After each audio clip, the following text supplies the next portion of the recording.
Can we just first of all pray and commit this conference into God's hands? We know that God uses each event in our lives to shape in our lives, to give us direction, to take us to a new level, to give us and show us a path. The Bible says the Lord is our shepherd, we shall not want. He maketh us to lie down in green pastures. I know sometimes once it's not a spiritual event, a lot of people are not as intentional, but I believe strongly that this event was ordained by God when I look at the history of how we have come, and I believe that somebody is going to be blessed. Father, we just want to thank you for this day. We want to thank you for your faithfulness, your kindness. We thank you for all that you have been and all that you are in our lives. We cannot do anything without you, and we give you all the glory and all the praise. This Saturday morning, we have come to grow in knowledge so that we can be of impact in our world and we can change our world.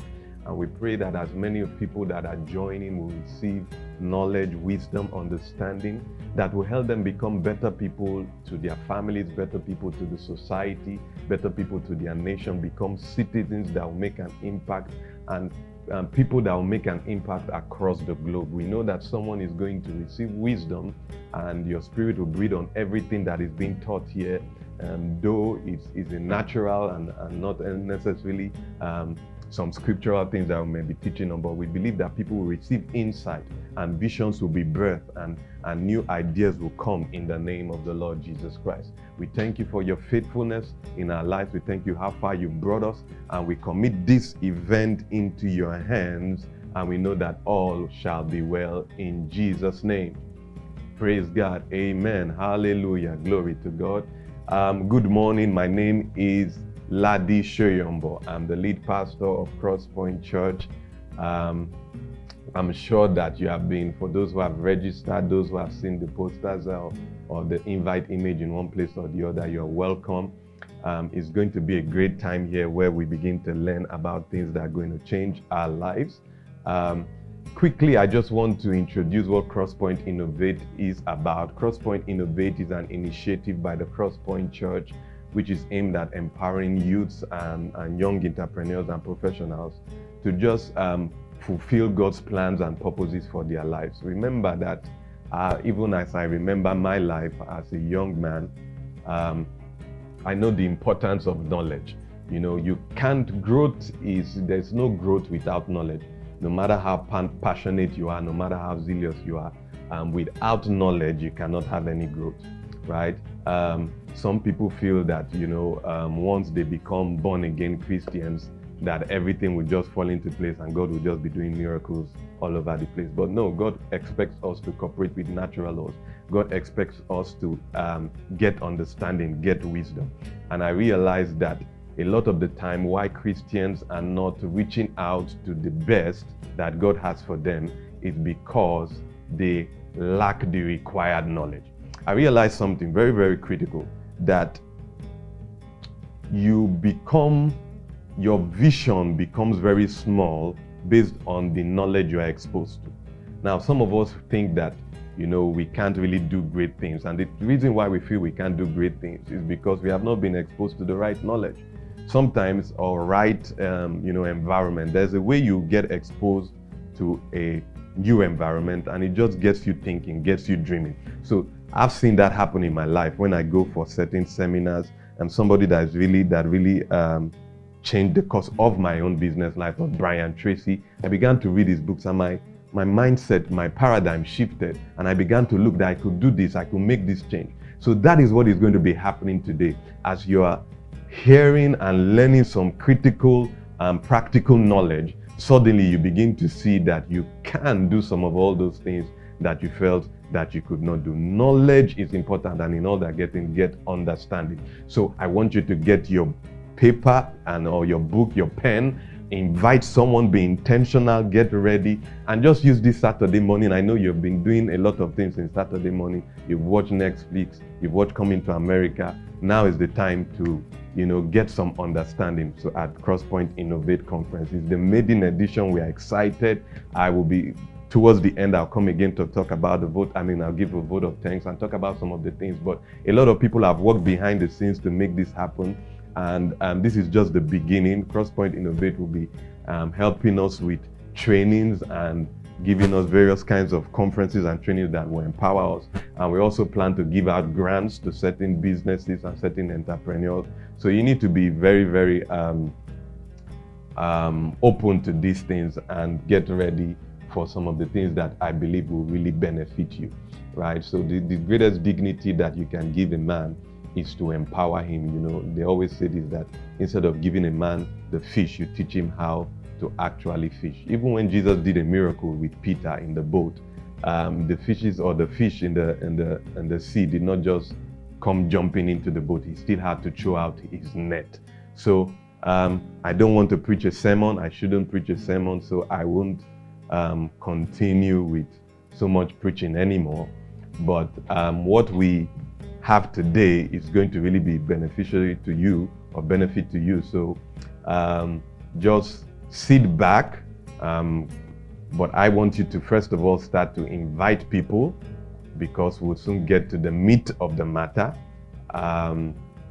You can go to our Instagram page and all other social media handles to begin to check what is going on. But we'll soon go right into the meat of the matter, where we'll begin to discuss things around getting the right knowledge required for you to become a better person. This is really very, very, very important to me. And the passion has been there for a while.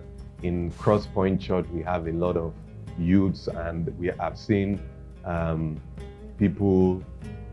various people, you know, become better just by receiving knowledge and also getting some initial funding.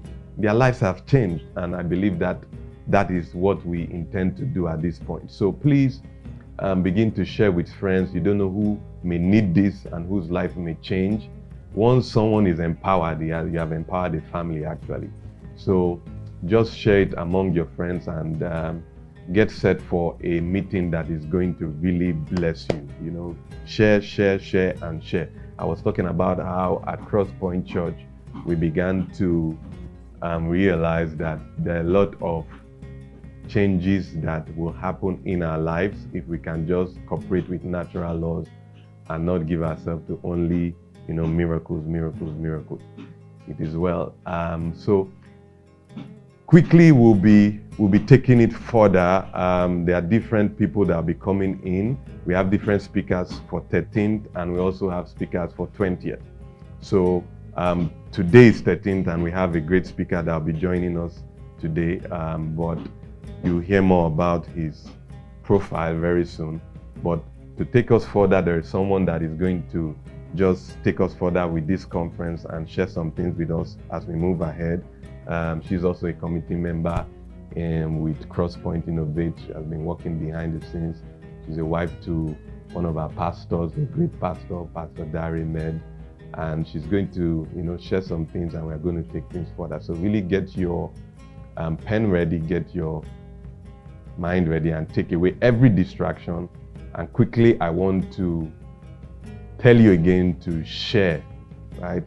I'm not going to leave this camera or leave your faces until you start sharing. Start sharing with people. Don't be selfish. The sky is wide enough for every star to shine. Don't say, I don't want anybody to know this thing that I know. Well, everybody can know, and you can still have a place to shine. You know, you don't have to bring others down to shine. So really share with, I think some of us already have the link.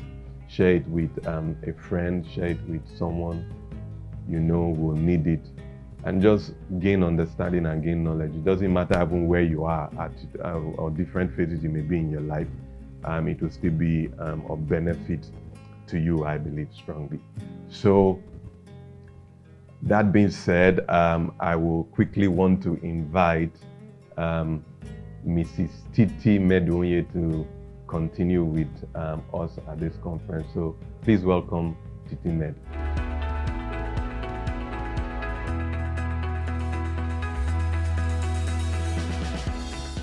Good morning, everyone. My name is Titi Medunye, and I trust again that you are excited for what is to come this morning. Thank you so much for joining us. It is such an honor to have you. This is Crosspoint Innovate. We're part of the Crosspoint Church, and we've put together an amazing program for you. And we have an amazing speaker this morning. As an entrepreneur myself, I understand the place of getting education to be able to move your business forward, or even to be able to move your career forward. So just before I introduce the speaker, I'd like to quickly go over his bio so that we know who is coming, we're expectant, and we're excited. Onyeka Akumah is a serial entrepreneur. He is the founder and CEO of Farm Crowdy, Nigeria's first digital agriculture platform, with a network of over 420,000 farmers as at January 2021, connecting them with finance, market access, and technical expertise across all states of Nigeria.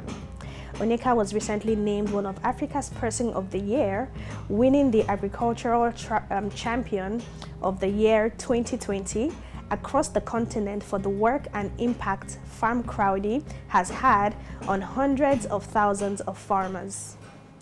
Onyeka was appointed to the e-Agric Stakeholders Forum by the Federal Ministry of Agriculture, Nigeria, and was also named one of the youngest members of the Honorary Council of the Abuja Chambers of Commerce and Industry. He has been featured as one of the top 50 disruptors of 2020 by the Africa Report, and listed as one of the 2020 top 50 innovators to watch across the globe by Globe Shakers. A software engineer turned digital agriculture entrepreneur, Onyeka continues to lead a new generation of millennials excited about the potential of agriculture, its romance with technology, and the benefits for the continent of Africa. I'm super pleased to introduce this to you this morning, Mr. Onyeka Akumah.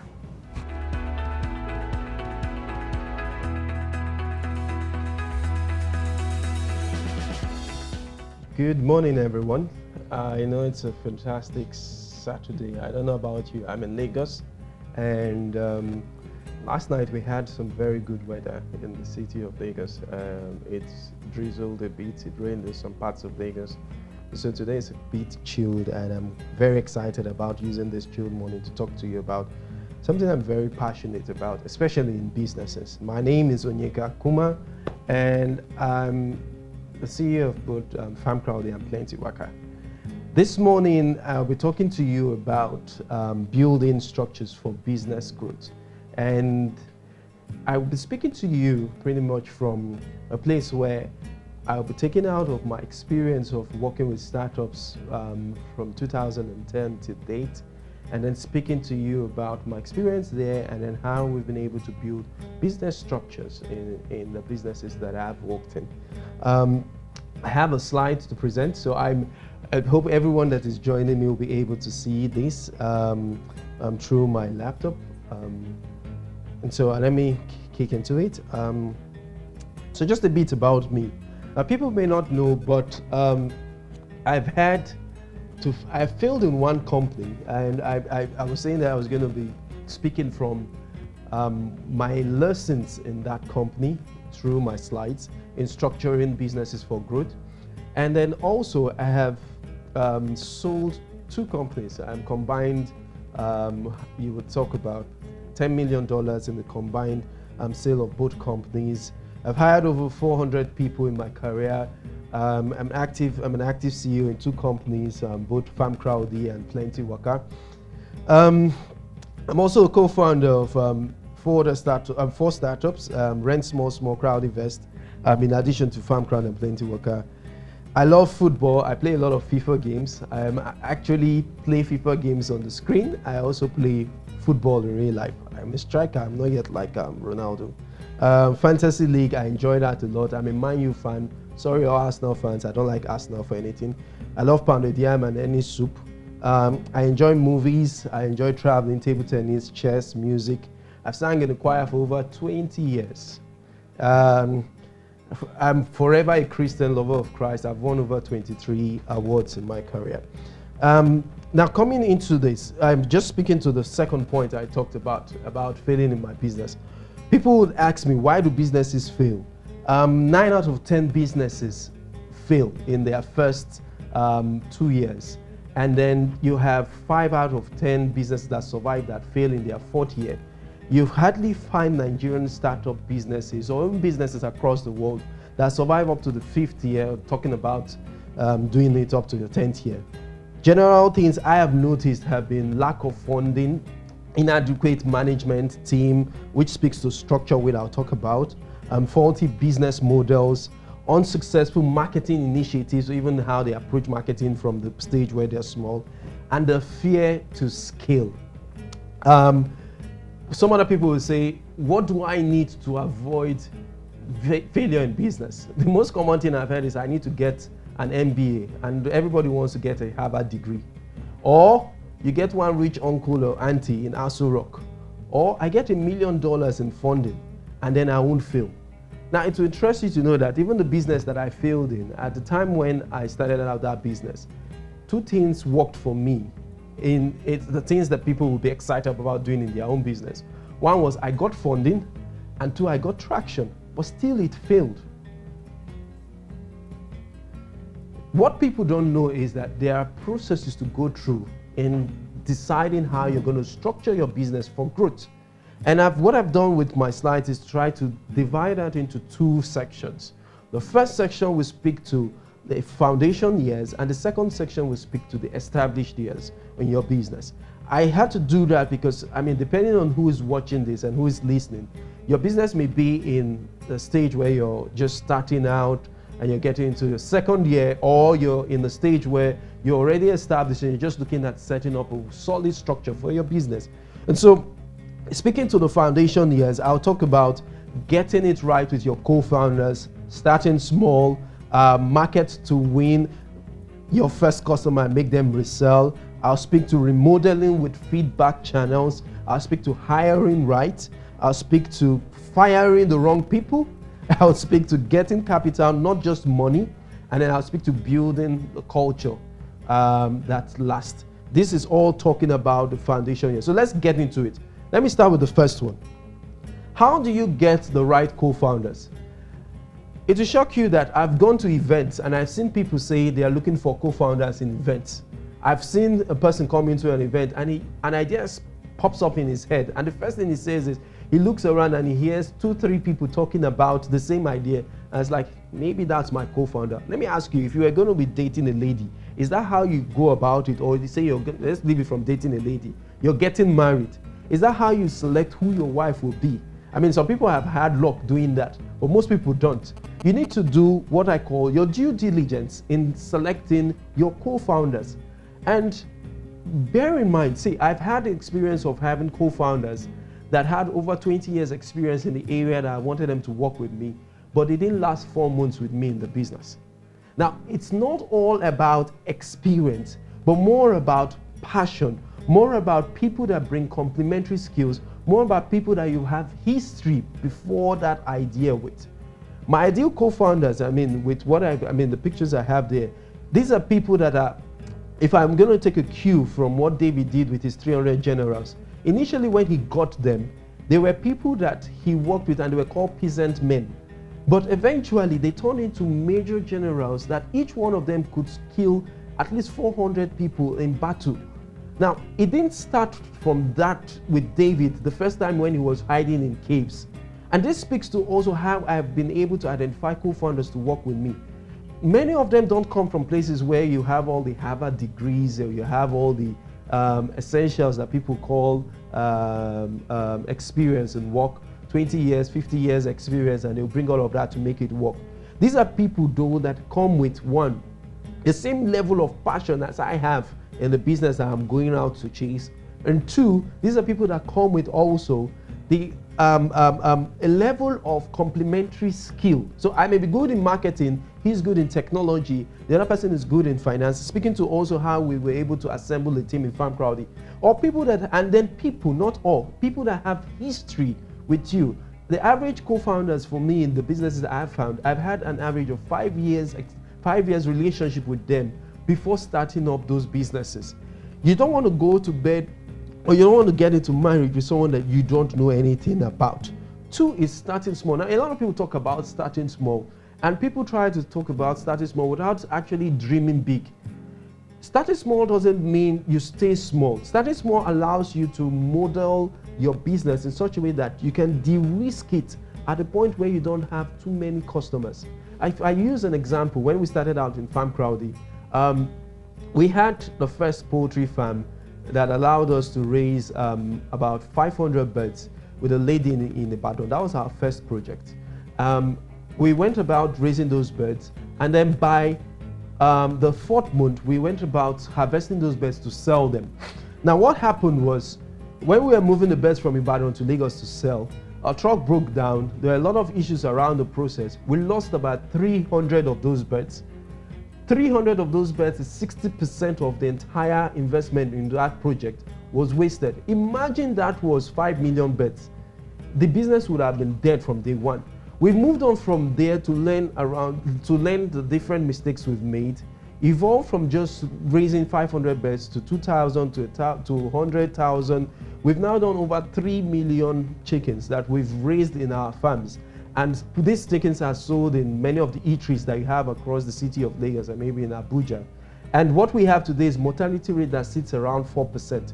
In starting small, it allows you to mitigate against the risk that you will face if you were a big business, and that allows you to deal with them very early on and build systems that will allow you grow that model eventually when you scale.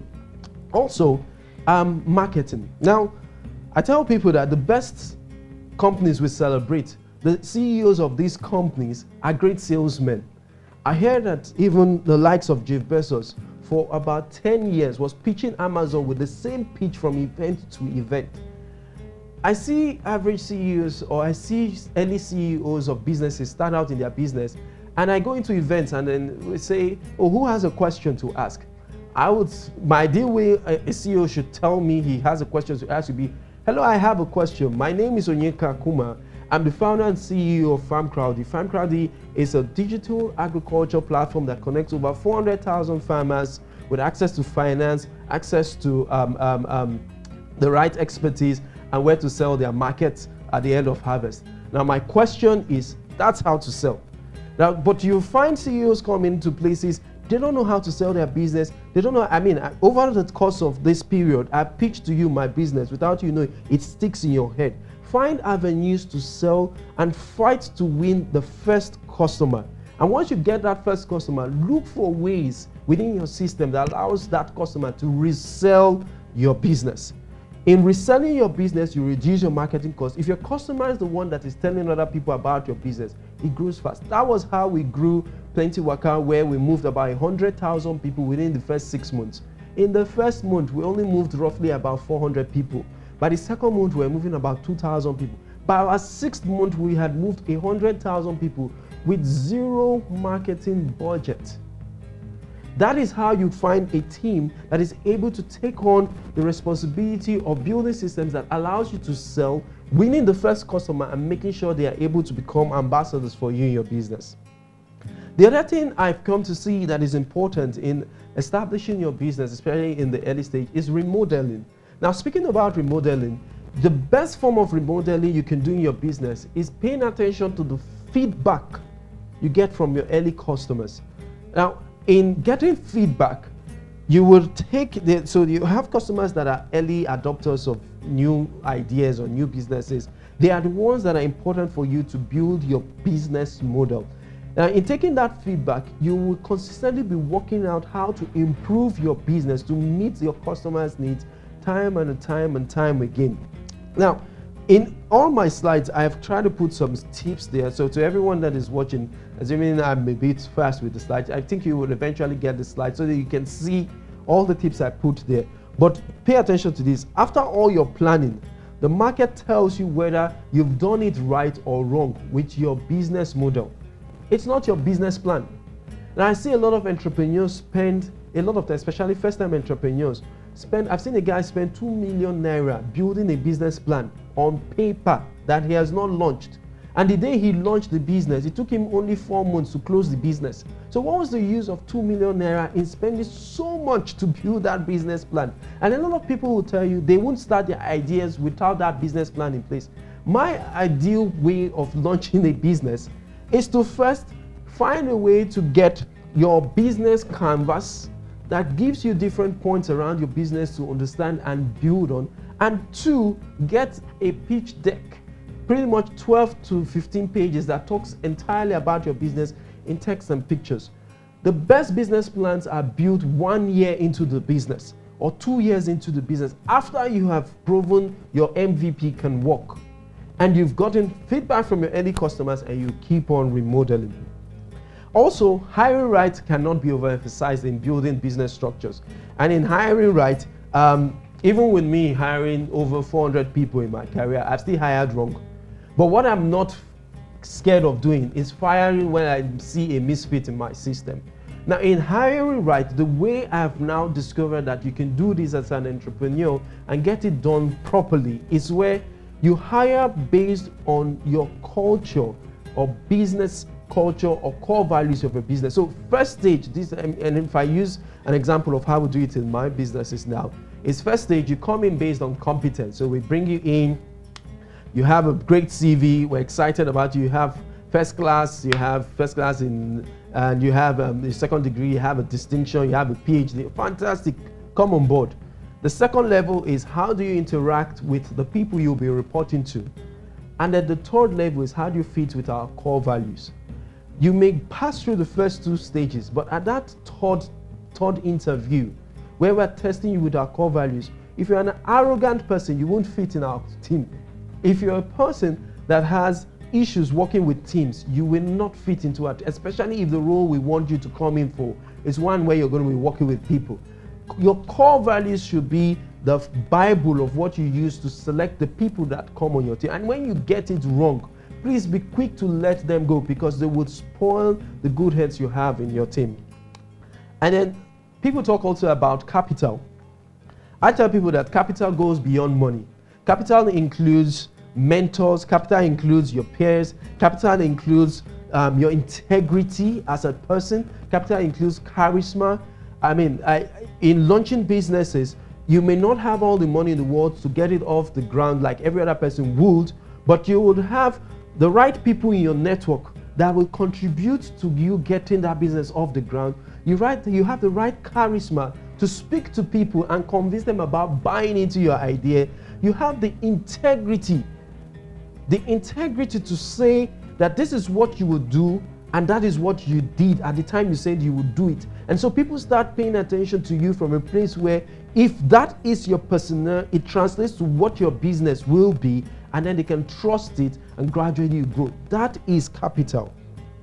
And then for now established businesses, just speaking to them, when people talk about established businesses, I'm talking here about business between maybe you've been running your business, you've tried out the MVP, you've gotten your first set of customers. Now you just want to build structures that allows you to grow that business. The things I would speak to for established businesses will include that the fact that you need funding and now you need money, building a reputable brand, creating standard operational protocols, building teams and leaders with sub-leaders, learning to delegate, automating your processes where necessary, and keep learning. So I'll spend the remaining time I have speaking about what established businesses, and which makes up a lot of the people I guess that will be that are on this call, around what established businesses should pay attention to as they look at building structures for their business. So let's get right into it. And then just to highlight here, if you have questions, there's also going to be a session at the end of this where you can ask your questions and we'll spend time talking through them. You can also send in your questions. You can send your questions virtually, whether it's on the social media channels or send your questions on the Zoom channel. And then we get to pick the questions, common questions, we merge them together, and I'll do my best to answer them.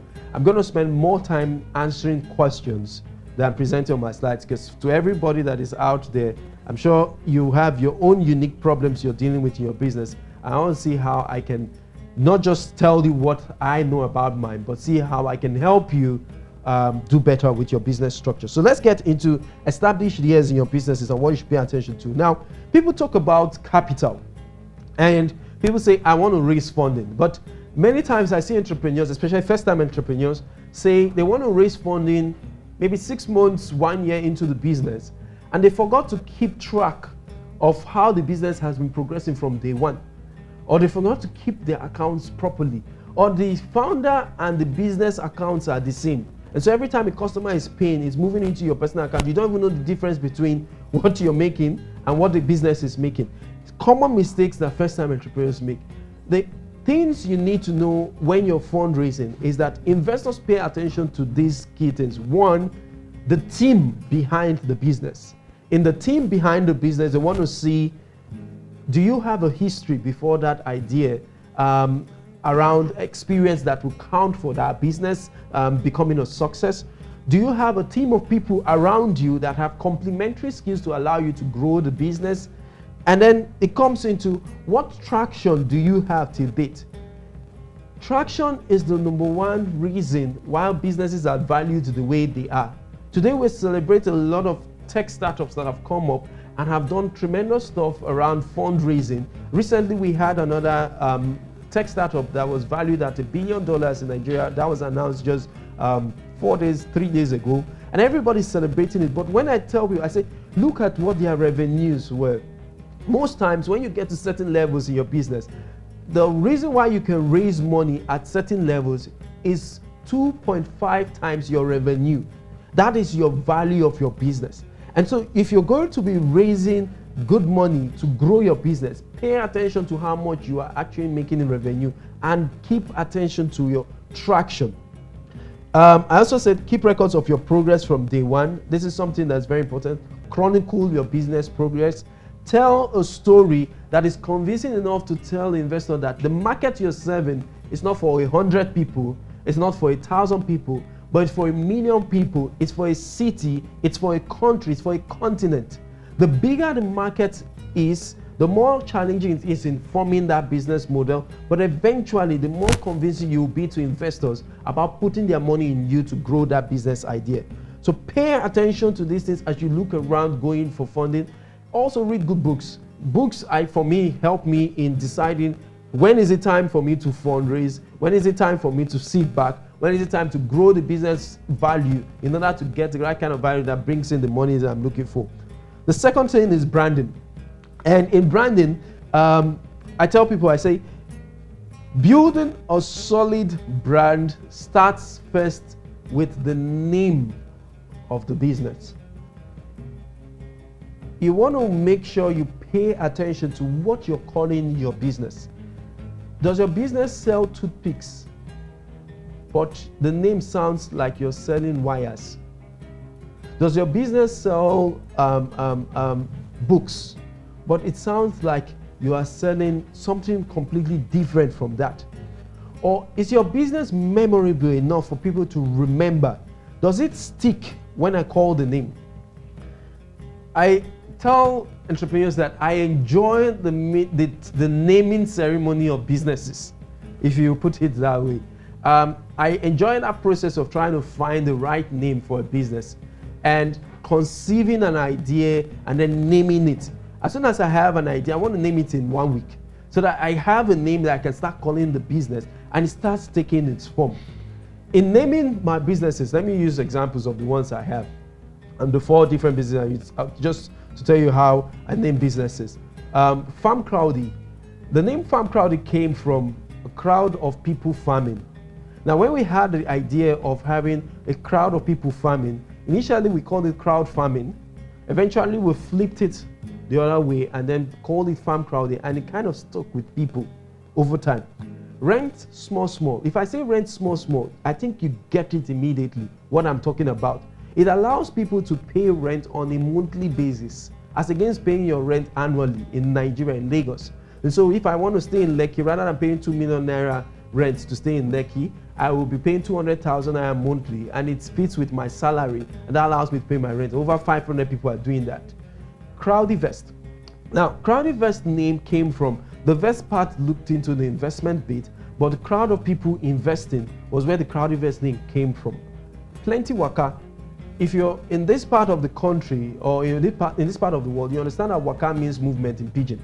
And so the concept of Plenty Waka didn't want to focus on plenty buses, because we started with buses. Because in the future, we will find a place where Plenty Waka will not just serve you with buses, but will serve you with maybe cars, will serve you with scooters, will serve you with bikes. And so the idea of Plenty Waka was getting people to move across cities and then doing it in such a way that they had a name that people could relate with. You find so many other businesses that have come up. The meaning of Jumia in Arabic is market. The well that you can dig to bring resources out was one named Konga. Amazon, he was coming up with a name because he wanted to have the everything store. And at that time, the biggest forest he could look at that had everything was the Amazon forest. In deciding a name, you want to make sure you pay attention to what is it you're going to be selling.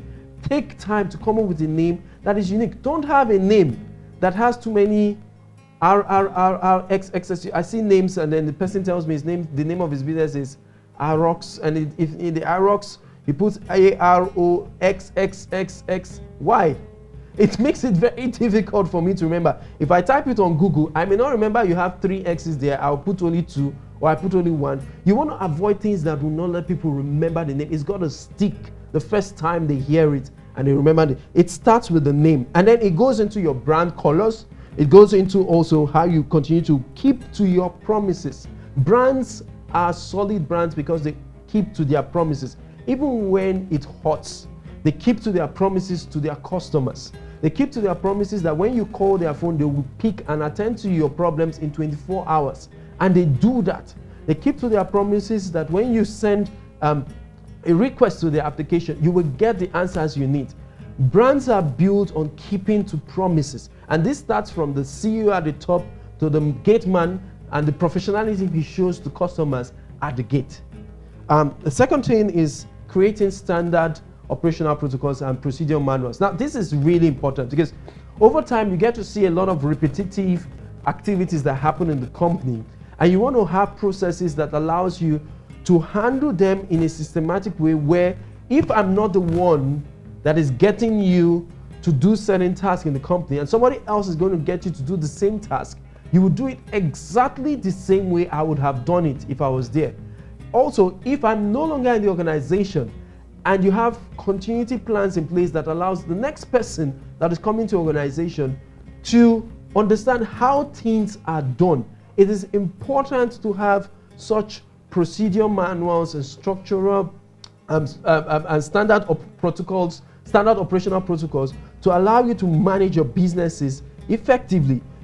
You need to document this, and that's why those manuals come into place. And so when people are coming on board, any of my firms, you have to go through that process of going through those manuals, understanding how we operate, to understand how we do the things we do, so that you do not deviate from it, because that is what has gotten us to where we are today, that makes you excited about joining us as a company. So I can't speak so much about this. I want you to dwell on it, understand how you build your standard operational protocols for your business. To each business, it's unique, what you get in each business, and so you can make sure that you build your procedure manuals to fit what your business does. Build team of teams. Now, this is really important in setting out your structure for your business.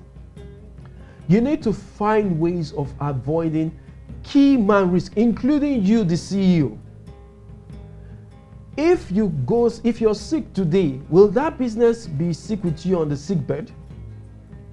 If that man that you depend on to do everything in your business is no longer available, are you going to crumble as a business? One thing I pay attention to do across the different businesses that I run is to make sure that I always have a vice to every person. So a deputy to every key person in my team. If you're running finance, I must have somebody that I can go to that is under you, that you're building in case you're not available. it's as simple as that. Making sure that you have people within your team, always get someone else on the team that understands everything your star man knows. Because tomorrow, several things can inform why the guy may leave. It may be someone will offer him 3 times the salary you're offering him. It may be he just has to relocate. It may be health reasons. For whatever reason, you may find yourself at a major junction where you have to deal with your key man not being available to run the functions that he needs to do in your business. And so you need to pay attention to getting deputies across your business, including the CEO. You need somebody that, and this is something that we've effectively done across the different businesses. When we exited Crowdivest, it was easy for me to say that the managing director of Crowdivest, and this is how I've been able to run the different businesses. So at different times, I've had managing directors for each business. I function as CEO, but these guys are the ones on the ground helping me to execute on this business. And I'll speak to delegation next after this. But to each one of them, they have the responsibility to make sure that they study me, they understand how I do my things in the business. I do my best to train. I do my best to replicate myself in them, such that if I'm not available at any point in time, they can step into that role and perform. To each one of them, they have people under them that are doing the same thing, that are understanding them. And this is how you effectively build businesses that will outlive you as the founder of the business into the next generation and third generation and the fourth generation. Key into the key man race is also delegating. Now, you don't just hire key men and then have deputies, and you as the CEO still wants to do everything. You don't want to let go. And people just feel like, oh, they're not as good as I am. They won't perform as well as I would if I was the one running the business. Who told you? Every one of us that is running a business today, we too were employees. Every one of us that is running a business today, one day we were students. Students become lecturers. Lecturers go out and then more students become lecturers. It's a cycle. And every day people get better and smarter. In delegating, in order to manage the risk level in delegating, is where you start small. I remember one of my businesses where I had to travel for about 4 months during our fundraising exercise, and I had to let go of some of the tasks in that business to somebody else to run. It started with a small task in finding and identifying key people in my team that were ready to take on the responsibility to run the business effectively. And so in giving them those small tasks, they showed that they were trustworthy with those small tasks to work on it and do their best to get the results that I needed on those businesses, on those tasks. And so in delegating, I started small with them and started increasing their responsibilities over time to a point where I can now spend time off the business if I have to. Well, I'm so engaged with them, but if I have to, I can spend time off them, and I know that these guys will deliver exactly what I want. In delegating, start small. Find those people that are ready to take on the responsibility of doing the things that you will put in their hands to do at that small level, and start growing it with them. If you fail at this, you may walk the rest of your life. And I don't know about you, I don't want to be working hard as I want to work tomorrow in the future where I just enjoy doing it, not because I have to. I want to be in a place where I'm able to set up several businesses and employ so many people working and creating value and having impact in society, replicating myself in 1,000, 10,000 people, and then giving the results that I would have given if I was each one of them. Delegate to your next set of leaders in small ways, increase the responsibilities over time, and then allow them to shine.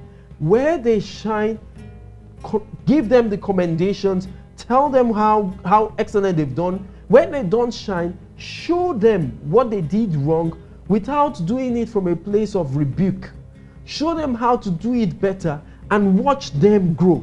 Leadership is about being a strong shepherd that guides your team into becoming exemplary leaders like you would be if you were in their shoes. And then one other thing that I see a lot of people may be scared of is the advent of technology and what it does in the workplace. I tell people that if you do not automate, very soon you'll find your place in a junction where someone will take on systems. You'll be doing the same thing with another person that has found ways of using technology to solve those problems, and you'll be struggling because you're using your manual effort, you're using your physical effort to get that done, and that person does it seamlessly with technology. Case in point, I have an appointment to make. There's Google Calendar that can remind me about when I need to get to that appointment.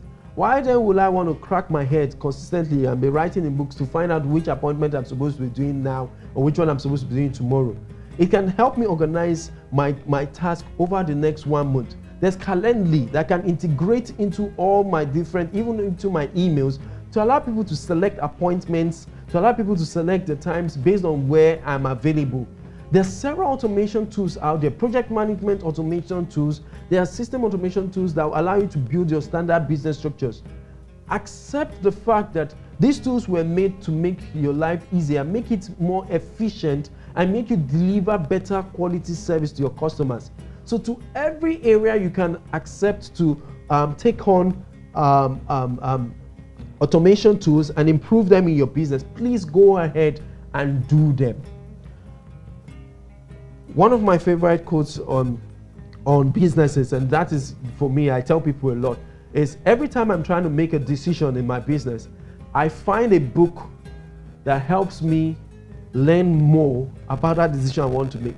And the days when we're trying to restructure Farm Crowdy into a holding company to then have several businesses under it, I had to read 2 books within that period of 2 months that focused around restructuring my business, that focused around remodeling my business.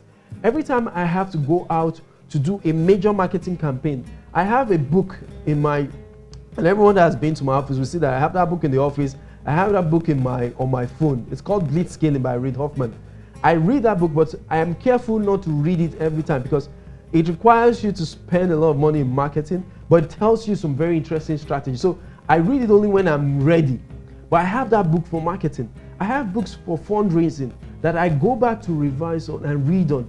I consistently read books to learn what people have done that have succeeded in the areas that I'm going to in my business, and what people have done that have failed in the areas that I'm going to in my business, so that I can learn from both worlds and do it better. Every leader running your business should focus on how you continue to improve your learning, how you continue to improve your systems, how you continue to relearn, how you continue to check your system and find what you need to fine-tune to make it better. Keep studying, observing, keep your eyes open, improve the process, and gradually you continue to grow in structure. The last thing I'm going to say is, don't be scared to scale once you find that right business model to go with. Now, in scaling, a lot of people will, so I built a business and I say to myself that I'm serving 1,000 customers, I'm serving 10,000 customers, and that's where I want to stop. If you're not excited about scaling, you will open up a business opportunity to several other people to see and understand that there is tremendous impact I can have here and value I can create for myself. They will take your template and leave you where you stopped at 10,000 people and turn that business opportunity into 100,000 people customer base, into 1 million people customer based on you starting and stopping at 10,000. Don't be scared to scale as soon as you've understood your business model from beginning to end, where you've mitigated the risk to the barest minimum. Don't scale too quick. Start small, learn the risk, deal with the risk, observe how to get funding, get the right people on the team, put standard processes in place, and then scale. So on this point, I will be ending this presentation. Like I said earlier on, if you have questions, please go ahead and type them in the chat area. Go ahead and send them on social media. I'll be spending some time talking about the questions. I will also share my slides so that anyone that wants to go through some of the things I've talked about here can do so on the slides. But I also, at this point, I also want to say thank you to Crosspoint INNOVATE for having me here. I'm excited about speaking to all the all the entrepreneurs or the business leaders that are building their business structure. Thank you to the convener of this, Ladi, Mr. Ladi. Thank you very much for having me here, and I'm quite excited to get this rolling. So I look forward to your questions, and I'll be spending time answering them after this. Thank you.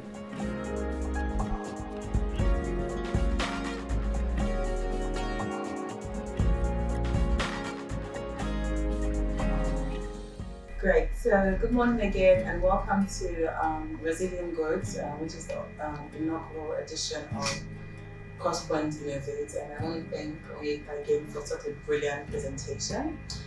So you sent in some questions, and I'm going to be asking you. But just before I start, I really like the fact that you have, talked about startups and established businesses. Because I was speaking to my husband the other day, and I was saying, this girl had a business for 15 years, but she keeps on telling her startup story, and I cannot relate because he's in business. Okay. So that was great, because I feel like we were able to carry everyone along on the journey. So thank you again for that. Okay.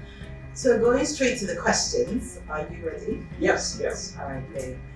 So I'll start with the first question, which is, what are the key values for co-founders to have to work together? Okay, I think I mentioned some of them in my slide, and actually also, so I think one of the most important things you should know is that for startups, co-founders are getting into a marriage, and you need to do your due diligence. Just like if you're getting into a marriage, you need to do your due diligence before you get into that marriage. And so you want to pay attention to these qualities for me that I look for. I look for passion, either at my level or even more than my level, as it concerns the business idea. I look for people that are ready to devote 100% of their time, as committed as I would to the idea. I look for people that have complementary skill sets. Now, in complementary skill sets, I'm talking about, so I know my strength is in marketing. I know my strength is in, I have strength in technology, but I don't dwell on technology. I can understand technology and sell it, but I don't dwell on it. So I know in marketing, I would focus very strongly there. If I'm looking for a co-founder in a trans-tech company, for instance, I need someone that understands operations in transportation. I need someone that understands technology in transportation, or at least has the requisite experience in technology, building technology. I need someone that understands finance. I need someone that understands operation. Now, I may not call everybody a co-founder initially, at least until I find that this person has proven himself over a period, which is something I have done also in the past. But there are those people that you see from the onset that they give you all of these things, and they're devoting their time to it as much as you do. And those are ideal co-founders for me. So just a quick recap: it's passion, it's commitment, and it's complementary skills. Yes. Now, where do things like morals and faith come in, and do they have a place at all? Yes. I mean, you look at morals, and that's why also your ideal co-founder will be someone you have history with. So in history, you know whether this is somebody you can call a friend. And the entrepreneurship journey is it can be tough when you're alone. And it can also be tough when you have other people as co-founders with you. So you need someone that can tell you the truth, and tells you the truth from a place where you know that this guy is just talking to me based on this business, and it's not like he has anything personal against me. You need someone that you can laugh with, cry with, shout with, play with. You need someone that you can call a friend. These are ideal co-founders. Not the one that the only reason why you talk is because of the business. You know nothing about the person, you know nothing about the person's history. So if you have these things in place, prior relationship before the idea, you would see whether the morals complement. You see where faith comes into the picture once you're able to have history for it. That, for me, is where you find your ideal co-founder. Great. So someone put this, I have a current business that's almost 5 years. I'm about to launch a health tech platform. Should I register as a separate business entity? So you have a business, obviously it's not health tech, right? I think let's go with the assumption Okay. that it's in that field, but the technology is now like a game changer. Okay. But it's in the health field. Now you have a health tech platform, Zoom. Okay, so if I have a business, I've been running for 5 years, and now I want to launch a health tech platform, and it's still within the same industry, do I register a new business? What I did with CrowdInvest was I first launched it as a product, right? And I wanted to see whether I get customers to like that product first, and then eventually I then registered it as its own business because I wanted to have a life of its own, not being plagued by the issues I've dealt with in 5 years with previous business. Let me use an example. Slack, for instance. The guys that are co-founders of Slack were initially creating a gaming software, and in that gaming software, for them to create it, they needed a tool to communicate with themselves. So they built what is now Slack as that tool to help them communicate while building the gaming software. The gaming software didn't grow as much as they wanted, and eventually they had to close it. But as they were looking at, they had raised funding, and this is where integrity comes in. They had raised funding and they were talking to their investors back and wanted to give the investors their money back. But some of the investors were like, keep it, think of another idea and work on it. And then they looked back and said, what is currently working for us? And Slack, which was the tool they were using to communicate, became something interesting for them to focus on. And then they devoted their time to move away from that gaming software to now focus on Slack without plaguing it with the issues of the gaming software. Which is now a big change. Yes. Yes. Okay, so as a company grows, how does the brand culture maintain consistent? Yes. As a company grows, I think I talked about keeping to your promises.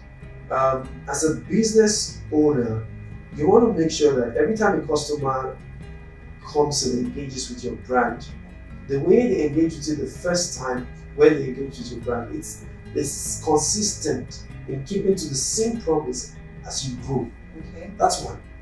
Two is you want to employ people within the organization that will help protect not just the culture, and I spoke to culture earlier on in my slides, but not just the culture of business, but the brand.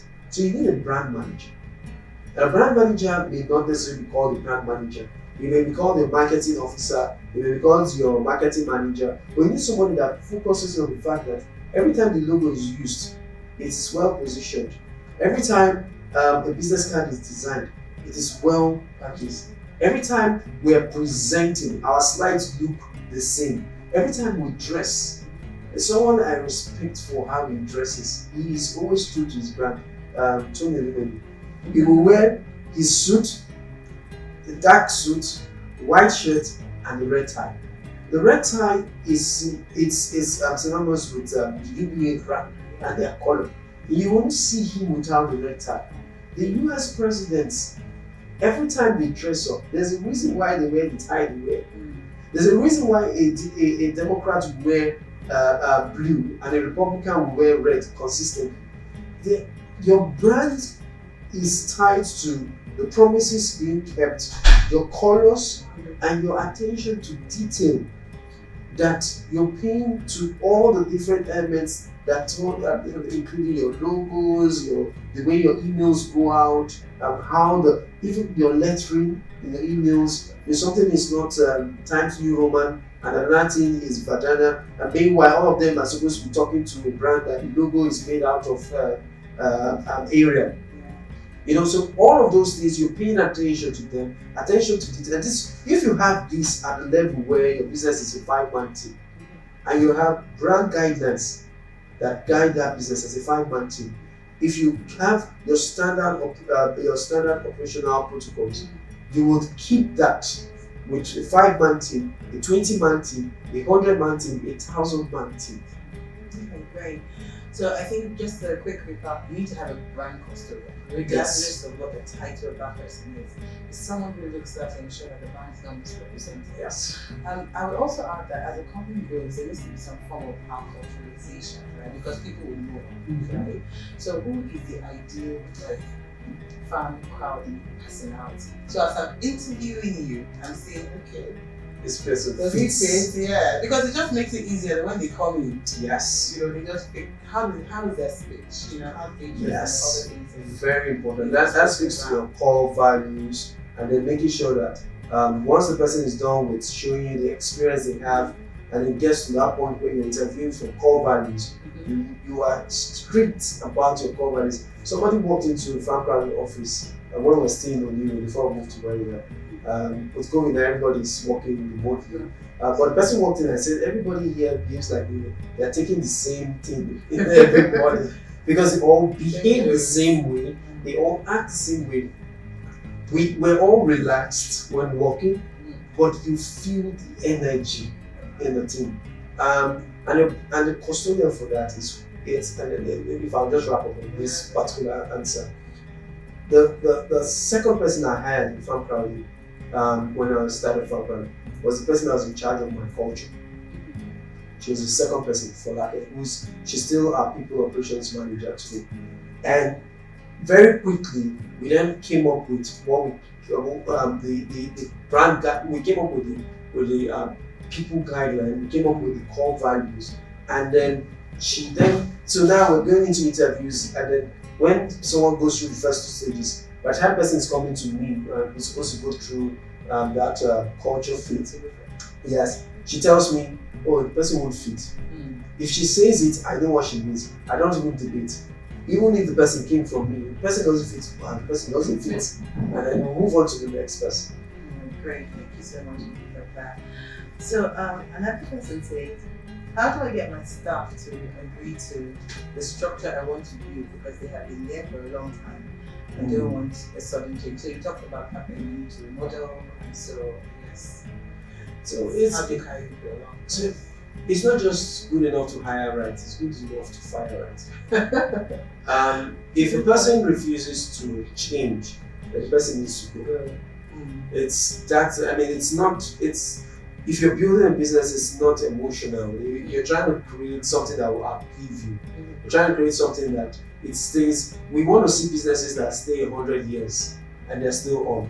And in doing so, you have to put sentiments of the So maybe when you were starting out that business, you didn't have all these systems in place, and now you have them in place. It's what you should do. Your responsibility first as a leader is to train them. And do your best to train them to understand why this new culture is the thing that will sustain this business beyond you and them that are working on the business. Once you do your best to train and you know you've done everything about training them and you're fine with that, and still the individual doesn't get it, then it's about time you let it go. I've had such in some of my business where I had already hired some people into the team. We didn't hire the way we're hiring now. And then by the time we started putting these systems in place, started putting structures, hierarchy, people understood their ladder where they can go from this point to the next point. People understood what they need to do. This person had an issue with the person they were now reporting to. And then we tried to mitigate and then had issues and then went through that over and over. Eventually we had to let the person go. Yeah. So if you find yourself in that situation, you make the hard decision and let that individual go, especially if you've done everything to train them and get them up to speed with the new culture. So I think this point is really true whether you're an entrepreneur or you're just a leader in an organization. And to be honest with you, we all do hard boy. But to make that decision is really hard. Yes. I just remember a situation where when the management team, there was someone in my team who was consistently not doing well.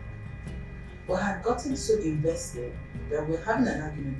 The points I was making didn't make sense. I know she's the one thing that found.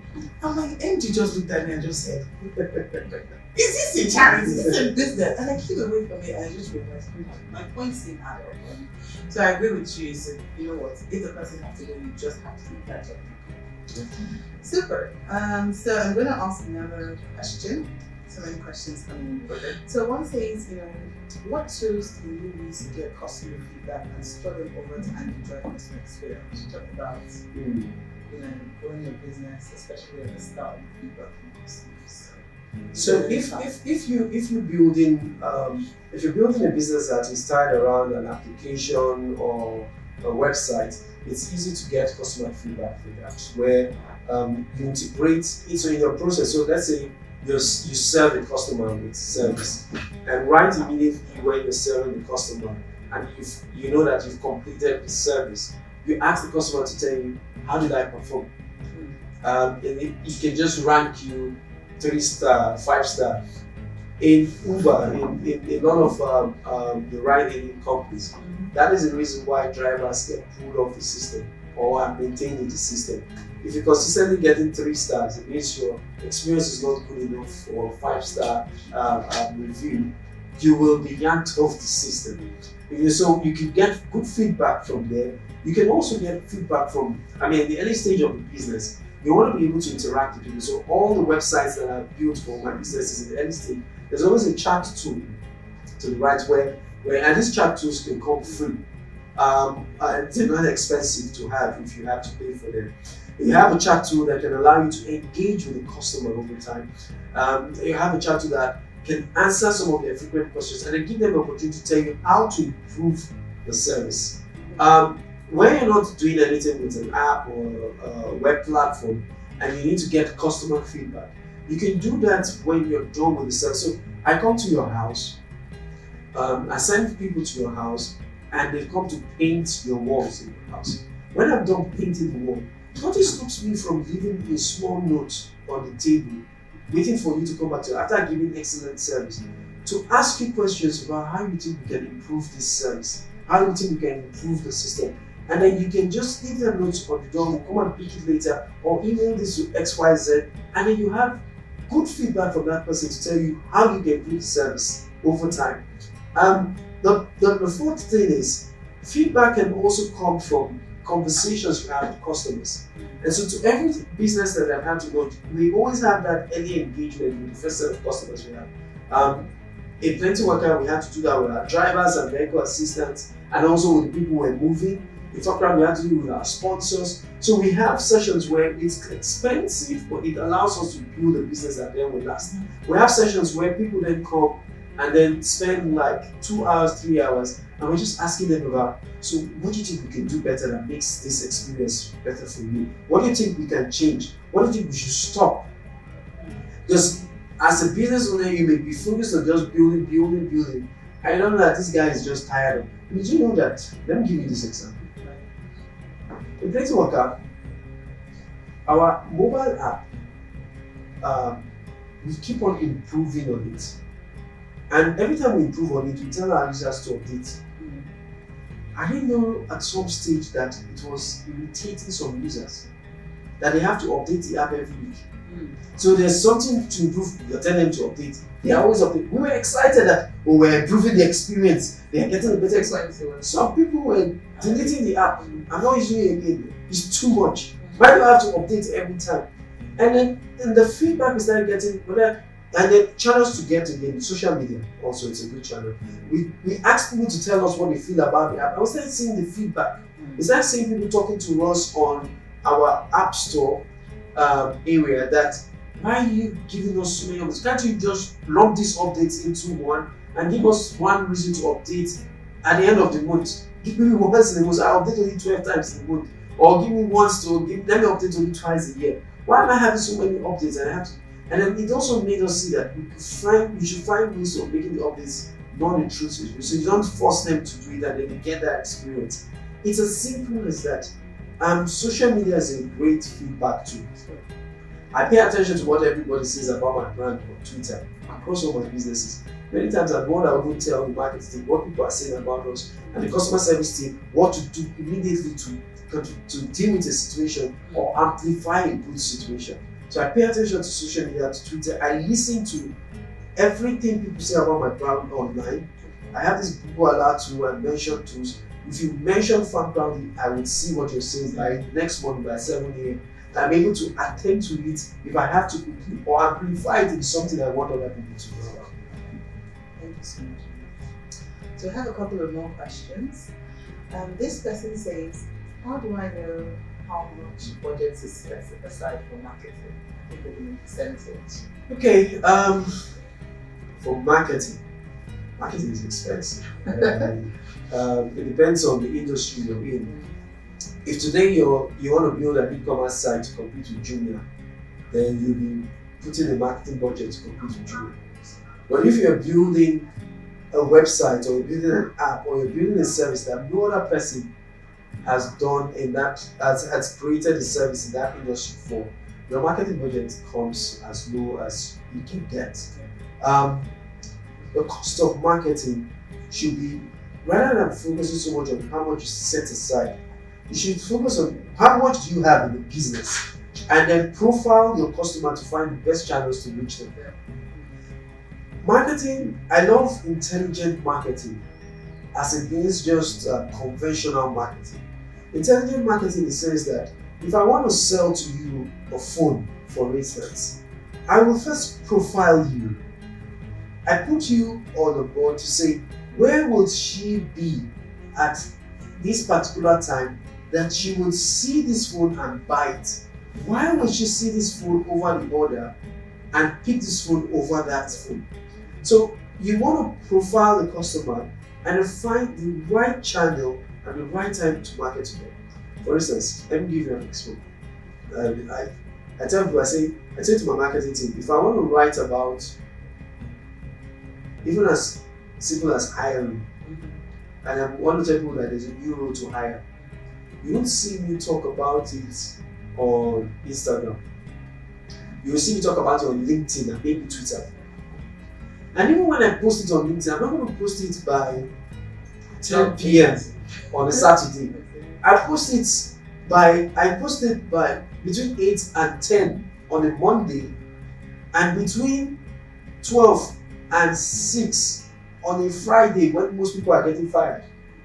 Do you understand? Doesn't really happen. Oh yes, most times people like to let people go on Friday so that you can do it over the weekend.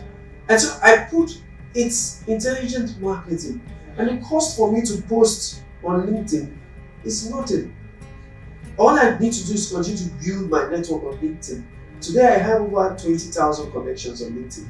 It's an army of people I can market anything to. And I knew that was going to be it, and I kept on building my network. So today, if I come and I say I'm looking for a web designer on LinkedIn, with 20,000 people seeing it, I will get somebody. The same thing applies to selling any service.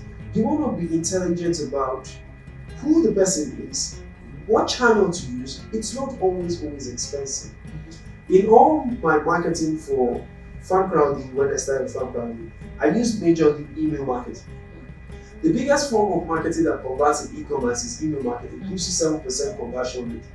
And so I use those channels, and then I find the right ones and find the right time to sell to you so that you don't ignore my message, and then it brings call to action to make you to do something with you. So to speak to that, how much should be your budget for marketing? Whatever it is you have, just find the right channels. It's not so much about, you can have $1 million and the impact of what you're doing with $1 million gives you $100 million effect. And you can have $100 million and spend it on marketing, and what you get is $1 million for somebody else will get. So it's more around the intelligence you put into marketing as against how much you're now keeping aside for marketing.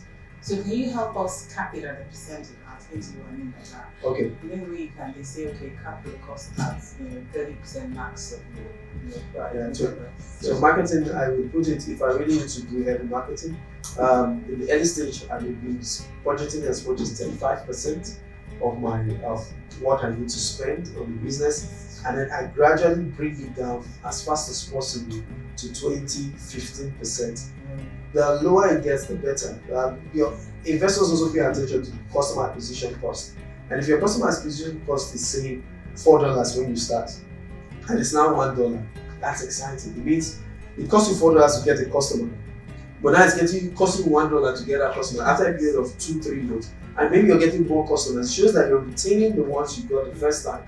And then the brand is building a solid reputation that's letting you sell on that to reduce your marketing cost. So 35% initially, I bring it down to 20, bring it out to 15. I want to get it down to 10 or 5 if it's possible. As much as possible. Yeah. So we have 2 more questions. And the second to the last question is, when is the right time to scale abroad, and what is the best way to go about it? So we want to go global. You want to go global? I think it's a good question because one of my businesses is doing that. Maybe next week we'll be announcing something around that. Speaking about starting small, you first mitigate the risk. You build a model, you have a structure in place, you have the right people in the team, and you've created a model that is easily scalable. Scalable from a place where your capex is not so high, so your cost of establishing that business in any other market is not so high. And most times I find these with technology businesses that's easy to do. Recently I saw that David Wedge is opening a shop in London, and that's exciting because for me I see that he's been able to. So I'm saying that because it's not just in the tech space. Yeah, a person has been able to find out that yes, a fashion lifestyle business has been able to build this model, mitigating risk to various people. Nigeria is a very good bet to start your business. All the challenges you face it here first. And if you can deal with it and scale that business very well here, then you can replicate it. Now for me, I always want to dominate my local market first. As soon as I'm at the point where I know that I have local domination, I start looking at regional domination. And then regional domination, I'm looking at maybe West Africa, the places that they speak English first. And then I look at, okay, maybe I try somewhere that they speak French eventually. Then I look at continental domination. I want to talk to somebody in South Africa and talk to somebody in Egypt. And I'm able to sell to the guy in South Africa and sell to the guy in Egypt by doing my business here. And then I can go global. That is an ideal scenario, but you will find also situations where you've built a model that it's very easy for you to replicate it in Canada and easy for you to replicate it in India. What you need is the right people and the right environment. In the right people, you need entrepreneurs as passionate as you are about that business in those markets that are ready to take what you built and have impact in those markets because there's an opportunity to do that. You need a favorable environment there and you need support. Now to do all of this, you need money. And so you don't just scale businesses without money. Scaling requires you sinking money in. Scaling requires you taking a blow on your profits to just make sure that you're putting your investment into moving it and able to get into new territories. So to me, and for my businesses today, one of my businesses is about to go into other regions in Africa. Another of my business is literally going out of Africa. And all of that we announced this year. What we're now focused on is how we identify these people. In fact, for some of my business, they've already started outside the country, outside of Nigeria. But we're using this time to fine-tune the process to get some traction before we announce that we're in those markets. Great. So I guess Onyeka is demonstrating what he preached, that every opportunity he gets, he sells his brand. So he's been selling, right?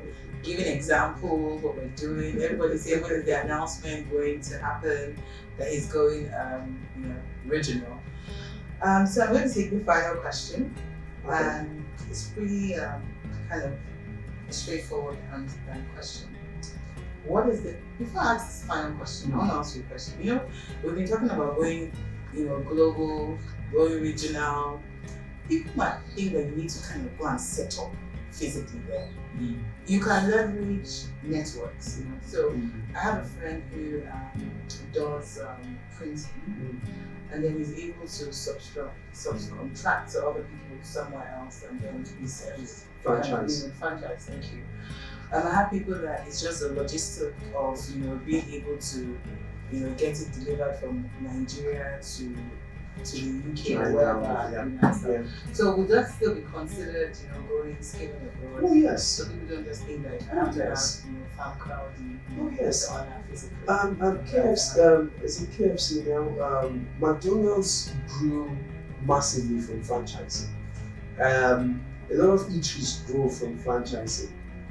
So it's also part of it. You can either go and set up, or you find people that want to key into the brand you built to have it in new markets, and they are paying you for it. In fact, that's even easier. The cost of setting up is no longer on you, but what they're paying you for is a reputable brand that you now have. Super, thank you. So what is the difference between a business plan and a business model? Final question. Oh wow, interesting. Now, a business plan and a business model. It's a very tricky question. They're very similar first. In your business plan, what you're looking at are several things that will help you get this business from point A to point B in say 1 year, 5 years, 10 years. And you've set out goals within the business plan and how you will do task A in the business models that you will create eventually. Just to. Okay, so let me start with business model. So business models are your everyday tasks, operational tasks to get you results.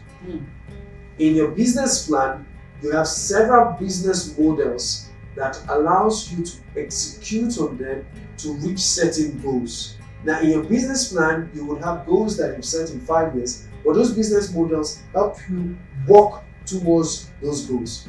Now, in your business plan, you would also have ideally an exit, ideally when you're raising money, ideally when the business is going to move, ideally when you're expanding. All of that you will find in a proper business plan. When you're hiring, who you're hiring, that you will find in a proper business plan. But a business model is how that business is run, in the sense that you find when do you start X, when do you stop, when do you continue. That in itself forms what your business model is. And so your business model translates into several business models translate into the execution for a business plan to be successful. Super. So we've come to the end of the question and answer segment. I'm sure that you've got a lot of knowledge. So thank you so much, Onyeka. Thank you. I hope that when we come knocking again, Yeah. you will answer the call. I look forward to this. But from me to everyone here, this is the end of the segment, and we'll just get our vote of thanks. And thank you for staying with us so far. Thank you.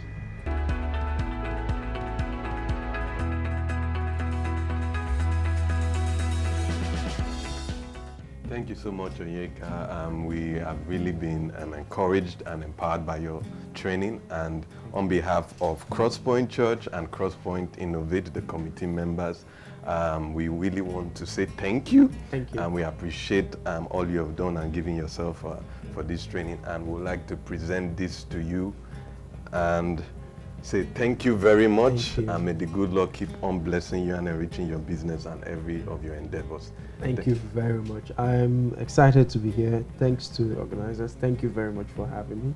I hope it had an impact on people. I look forward to hearing what people say after going through this. So thank you for this. Thank you very much. Surely. Thanks again. Thank you, sir. All right then.